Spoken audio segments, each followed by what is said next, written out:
जय गुरुदेव। और दोस्तों, मेरे इस चैनल से सावर मंत्र आपका हार्दिक स्वागत है। और आज जो मैं आपके सामने जो साबर मंत्र लेकर के आया हूँ, वो साबर मंत्र त्वचा संबंधित रोगों के लिए है। किसी भी प्रकार का त्वचा से संबंधित रोग हो, जैसे कि फोड़े फुंसी निकल आते हैं, मुहासे निकलते हैं, या फिर किसी भी प्रकार के दाग हों, या मतलब कि उसकी जो चेहरे की कांति है वो इस तरह के रोगों से कहीं ना कहीं छोटी छोटी फुंसियां से निकल आती हैं। तो ये जो रोग हैं, ये रोग कई बार इलाज करने पर भी नहीं जाते हैं। आप इलाज कराते रहेंगे, दवाइयां लेते रहेंगे तो ठीक रहेंगे, थोड़ा ठीक हो जाएगा, लेकिन जैसे ही दवाइयां छोड़ेंगे फिर दोबारा से ये उभर आते हैं। तो अब ऐसी स्थिति में क्या किया जाए? ऐसी स्थिति में व्यक्ति सहारा लेता है कि कोई ऐसा व्यक्ति हो कि जो तंत्र मंत्र के द्वारा इसको ठीक कर दे, या ऐसा किसी का कोई एक चुटकी की भभूत लग जाए कि मैं ठीक हो जाऊं। तो फिर ऐसा व्यक्ति इस नजर में होता है। और वास्तव में साबर मंत्रों में इस प्रकार के प्रयोग हैं। रोगों को समाप्त करने के लिए बहुत से साबर मंत्र हैं, और जिनसे लोग लाभ भी प्राप्त करते हैं और दूसरों का कल्याण भी करते हैं। क्योंकि जो लोग जानते हैं, जो लोग करते हैं, तो वही तो कर सकते हैं। अब जिसको पता ही नहीं है, जिसको नॉलेज नहीं है, तो वो कैसे कर लेगा? और जिन्होंने इस चीज को ना तो सुना है, ना देखा है, ना प्रयोग किया है, तो वो तो इसको गल्फ ही समझेंगे कि भाई कहीं कुछ नहीं है, सब बकवास है। लेकिन जिन्होंने इसको यूज किया है, प्रयोग किया है, और या फिर जिसके ऊपर किया है, जो रोगी है, अगर उसका रोग समाप्त हो जाता है तो उसको भी फिर पूर्ण विश्वास आ जाता है। क्योंकि आज का समाज ऐसा ही है कि जब तक आप उसको कुछ दिखाएंगे नहीं, तब तक वो विश्वास नहीं करेगा। ठीक है? तो देखिए, होता क्या, कई बार गर्मियों के दिनों में भी इस तरह की फुंसियां निकल आती हैं, बाल तोड़ वगैरह हो जाते हैं, और कई बार सफेद रंग के दाग एक प्रकार से वो हो जाते हैं। तो वर्ण आदि बहुत सारे त्वचा के रोग हैं जिन पर ये एक अकेला मंत्र ही पूर्ण रूप को से सही करने में सक्षम है। लेकिन कोई भी साबर मंत्र है, उसको थोड़ा सा पहले, अगर जितना आप उसको ज्यादा जप लेंगे उतना ही वो प्रभावशाली होगा। ऐसा नहीं है कि आपने 1 या 2 माला में आपने जाप कर लिया, चलो ठीक है, 1-2 माला का जाप कर लिया, तो उसके अंदर प्रभाव भी तो कम ही रहेगा। क्योंकि एक व्यक्ति ने तो उसका 51 माला का जाप कर लिया, तो उसका प्रभाव ज्यादा होगा, और एक ने 5 माला का जाप किया है, तो भाई 5 और 51 में अंतर तो है। तो साबर मंत्रों की यही विशेषता है कि जितना उसको जपोगे उतना ही वो प्रभावशाली होता चला जाएगा, उतना ही उसमें जो पावरफुल शक्ति है वो आती चली जाएगी। तो ऐसा नहीं है कि भाई आपको सिर्फ एक ही दिन इसका साधन करना है, या एक दिन कर लिया बात खत्म हुई। अगर कुछ दिन जप लेंगे तो अच्छा रहेगा। कहते ना कि सारी विद्याओं को न सीख करके कि भाई ये भी कर लूं, वो भी कर लूं, वो भी कर लूं, किसी एक पर नजर गड़ा के और उसको पूर्ण कर लीजिए, आपकी उसी में वाह वाह हो जाएगी। क्योंकि सारी विद्याओं के जानकार तो कोई भी नहीं मिलता है। वो बात अलग है कि लोग बता देते हैं, लेकिन सभी विद्याओं के जानकार प्रत्येक व्यक्ति नहीं मिलता है। एक ही विद्या उसको बढ़ा देती है आगे।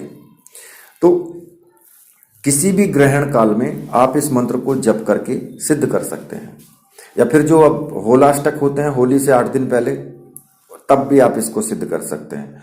होली, दीपावली, शिवरात्रि, इनमें भी आप इसको सिद्ध कर सकते हैं। ठीक है? और कुछ मंत्रों का जाप कर लीजिए, सिद्ध हो जाएगा। या फिर किसी भी रविवार या मंगलवार से शुभ दिन में आप इसका लगातार भी जाप करते हैं, 11 दिन, 21 दिन, तब सिद्ध हो जाता है ये। ठीक है? और किसी भी मंत्र का आप हवन भी कर सकते हैं। ऐसा कोई जरूरी नहीं है कि मैंने नहीं बताया तो आप हवन ना कर सकें उसका हवन भी कर सकते हैं।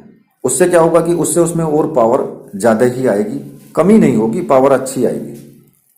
तो इसी प्रकार से इस मंत्र को भी आप सिद्ध करेंगे। अब सिद्ध आपको कैसे करना है वो मैं आपको बता देता हूं। तो ये आप अपने पूजा घर में ही कर सकते हैं, कहीं बाहर जाने की आवश्यकता नहीं है, ना ही कोई सुरक्षा घेरा लगाने की आवश्यकता है, क्योंकि ये कोई इतने प्रचंड मंत्र नहीं है, ये तो रोग दोष के लिए है। तो इसको आप नॉर्मल तरीके से अपने पूजा घर में ही आप सिद्ध कर सकते हैं। उत्तर पूर्व दिशा की तरफ मुख करके बैठ जाएं। सुबह के वक्त भी आप सिद्ध कर सकते हैं, कोई रात्रि में बैठना जरूरी नहीं है। और एक आसन डाल लें नीचे, एक दीपक लगा करके, एक धूप बत्ती अगरबत्ती जो भी आप जैसे कि आप दैनिक पूजा करते हैं वो पूजा कर लें अपने इष्ट देव की, ठीक है। और फिर उसके बाद में आप 21 बार सर्वार्थ साधक साबर मंत्र जो है उसका आप जाप कर लें। वो जो सर्वार्थ साधक साबर मंत्र है उसको मैं बता देता हूं आपको।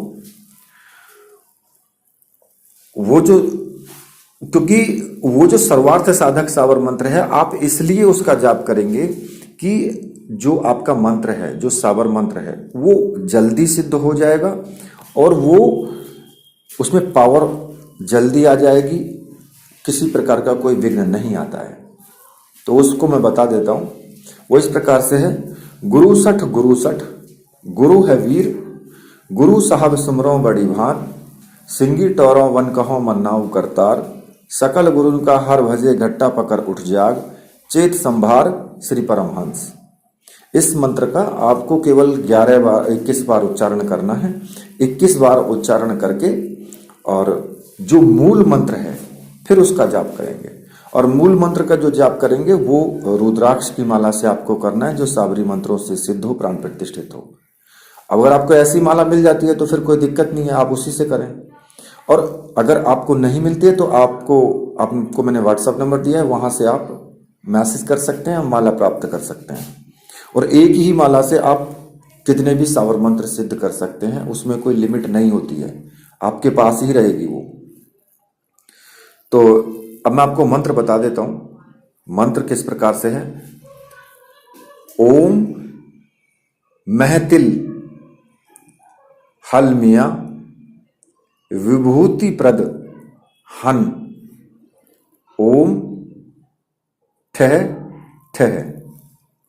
ये मंत्र है, छोटा सा मंत्र है। और ये इस प्रकार की व्याधि जो है ना वो इस प्रयोग से सदा के लिए दूर हो जाएंगी। और इस मंत्र को सिद्ध करने के बाद आप चाहें तो इसका हवन भी कर सकते हैं। मैंने और साबर मंत्रों में बताया है कि आपको कैसे हवन करना है, 1-2 वीडियो और देख लें तो आपको पता लग जाएगा। जब आप इसको सिद्ध कर लेंगे तो फिर किसी चौराहे की मिट्टी आपको लेनी है, जहां 4 रास्ते मिलते हों वहां की मिट्टी ले लें। थोड़ी सी मिट्टी ले लें, कोई जरूरी नहीं है कि ज्यादा मिट्टी लेनी है आपको, थोड़ी सी ले लें। और उस मिट्टी को लेकर के उस मिट्टी को 21 बार मंत्र बोल करके और उस मिट्टी को अभिमंत्रित करेंगे आप, ठीक है। और रोगी का जो फोड़े फुंसी वाला या जिससे शरीर पर जो भी कहीं पर उसको दिक्कत है वहां पर उस मिट्टी को लगा देना है। अगर पूरे शरीर पर ही दिक्कत है तो फिर थोड़ी सी मिट्टी फालतू ले लें और उसको पूरे शरीर पर मल दें, एक बार के लिए लगा दें सब पूरे शरीर पर, जैसे आप तेल लगाते हैं उस प्रकार से लगा लें, ठीक है। और इसके अगर आप 3 दिन ऐसा प्रयोग कर देते हैं, 3 दिन आपको ये प्रयोग करना है, तो जो उसके त्वचा के जो रोग हैं वो पूर्ण रूप से समाप्त हो जाएंगे। लेकिन ऐसा नहीं है कि चौथे दिन ही आपको समाप्ति मिल जाएगी उन रोगों की। भाई उसका एक तरीका होता है, वो धीरे धीरे ही आप वो रोक जाएगा। ऐसा नहीं है कि एकदम से चमत्कारी प्रभाव हो जाएगा। तो क्योंकि चमत्कार साधनाओं में चमत्कार नहीं होता है, जो साधना होती हैं, जो सिद्धि होती हैं, उनमें चमत्कार नहीं होता है। चमत्कार कौन दिखाता है? चमत्कार तो बाजीगर दिखाते हैं, जो हाथ की सफाई होती है वो होता है चमत्कार। तो बाजीगर साधनाओं का और बाजीगर बाजी का उनका कोई मेल नहीं है। साधनाओं के द्वारा आप चमत्कार नहीं दिखा सकते। अगर आप चमत्कार दिखाते हैं तो सिद्धियां चली जाएंगी, कुछ नहीं बचेगा आपके पास। क्योंकि जो भी व्यक्ति अच्छा उच्च जानकार होगा वो कभी भी चमत्कारी नहीं होगा, ना ही वो दिखाएगा चमत्कार, वो चुपचाप रहेगा। किसी से कुछ नहीं कहेगा। ये विशेषता है, ये पहचान है उसकी। और उसके अंदर सरलता होगी, एक प्रकार से सहजता होगी। ठीक है। दूसरा, मैं जब ये प्रयोग आप कर लें तो वास्तव में उसको बहुत अप्रत्याशित रूप से लाभ मिलेगा कुछ ही आने वाले दिनों में। तो इस प्रकार से ये प्रयोग करें और आप जन कल्याण कर सकते हैं। इसी के साथ अब मैं वीडियो को यहीं पर समाप्त करता हूं। तो मेरे साथ बोलिए, बोले वीर बजरंगबली हनुमान जी महाराज की जय। बोलिए मेरे परमहंस गुरुदेव की जय।